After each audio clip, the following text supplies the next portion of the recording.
ஓம் நம சிவாய. ஆறாவது இடம், ஆறாவது ஸ்தலம், ஆறாவது ஸ்தானம், இது பேரு மல்லீஸ்வரர்.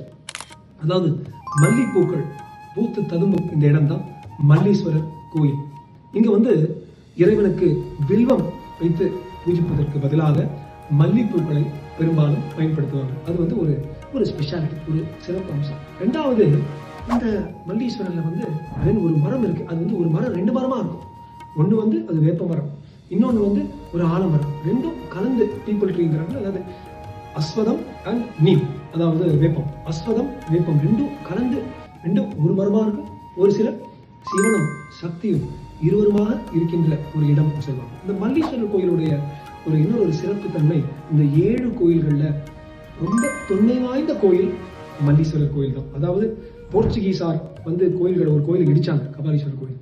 அதற்கு முன்னாலே, அது பேரு ப்ரீ போர்ச்சுகீஸ் வந்ததுக்கு முன்னால இருந்து இந்த மல்லீஸ்வரர் கோயில் இருக்கின்றது.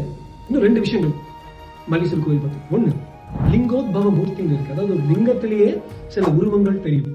அந்த லிங்கோத்பவ மூர்த்தி ஒரு சிறப்பான லிங்கம். அந்த லிங்கோத்பவ மூர்த்தி வழிபாடு இந்த மல்லீஸ்வரர் கோயில்ல நடக்குது. இன்னொன்னு, ரொம்ப தொன்மையான ஆகம முறைகளின் முறைப்படி கட்டப்பட்ட ஒரு கோயில்னா அது மல்லீஸ்வரர் கோயில். உங்களுடைய 6வது ஸ்டாப் அடுத்தது கபாலீஸ்வரர் கோயில். ஓம் நம சிவாய.